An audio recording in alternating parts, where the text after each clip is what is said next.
Hello, this is Edre here, and before I start the review, I want to do two things.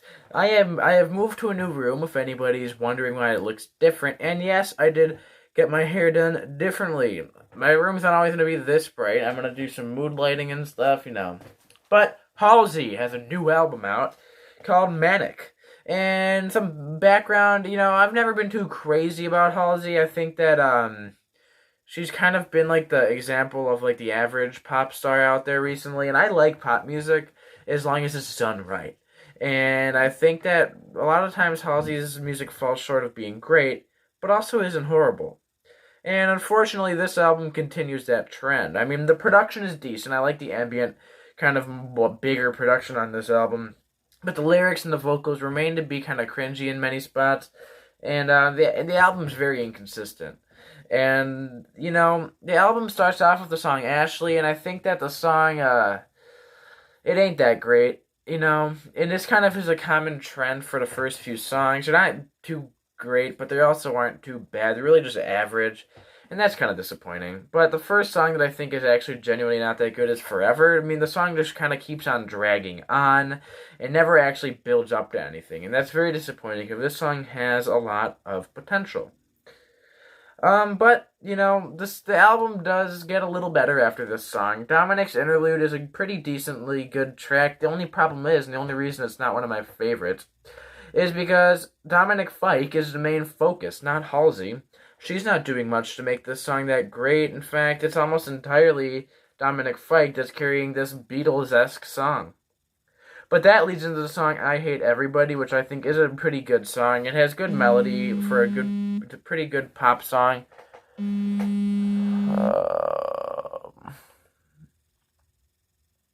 Sorry, I had a phone call. But, yeah, I think that the song is, like, good melody for a pop song, but the song after it is actually a lot better. 3 a.m. This is probably one of the best songs on the album. I mean, it's a really good pop rock song. I wish Halsey did more stuff along the lines of this. And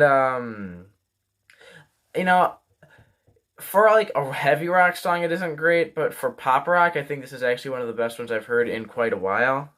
Um, the follow-up song, though, Without Me, was one of the biggest singles of last year, and I think it deserves the single. Like, it deserves its attention. It is one of the best singles, I think, that came out last year for Halsey. But after this song, the album's quality has a significant drop. And that's kind of disappointing. The song Finally is a good acoustic song that should have gone somewhere, much like Forever, but ends up falling short of being great. And one of the worst songs on the album is Alanis Interlude, which is featuring Alanis Morissette. And I just don't see why this needed to happen.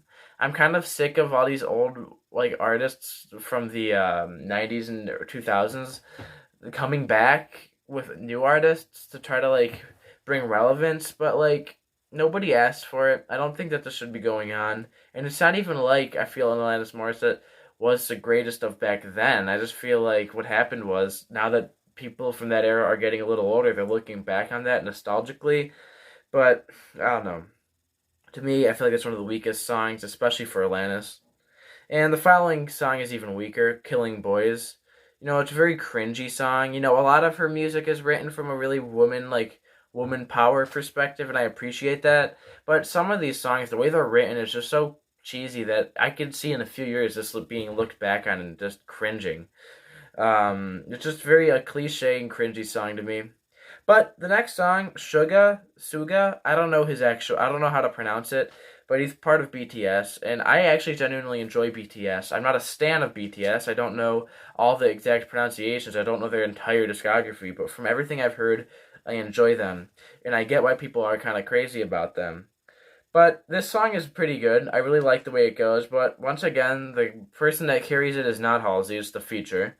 BTS delivers strongly on this song, and I like the way this song feels, and I'm also anticipating the new BTS album that's going to come out.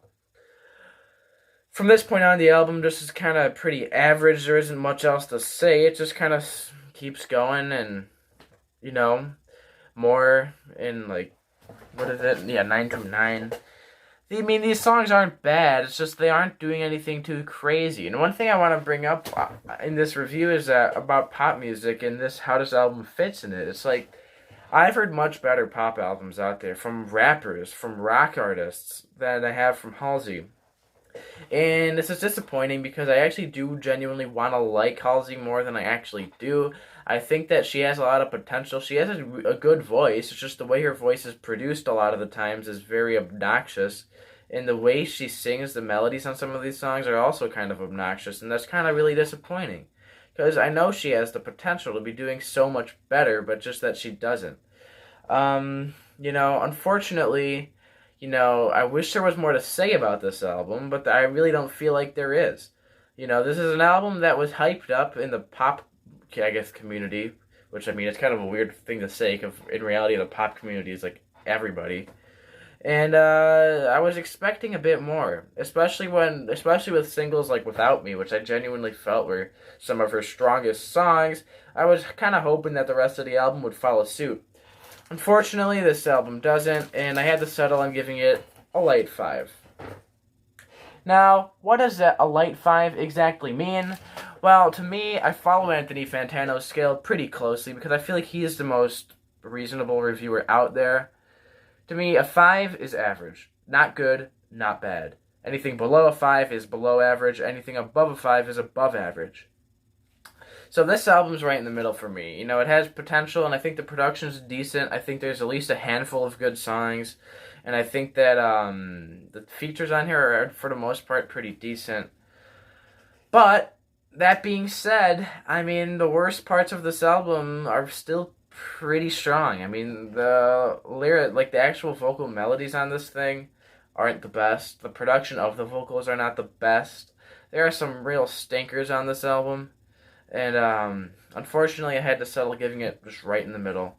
I was kind of at first leaning towards a higher one, but then when I actually rethought it, I was like, this album, it's a light 5. So, expect a Mac Miller review, expect a Pennywise, Unknown Road, one of my favorite classic punk albums. Expect a review of that in the near future, and hope you guys like my hair and the new setup. So that's it for now.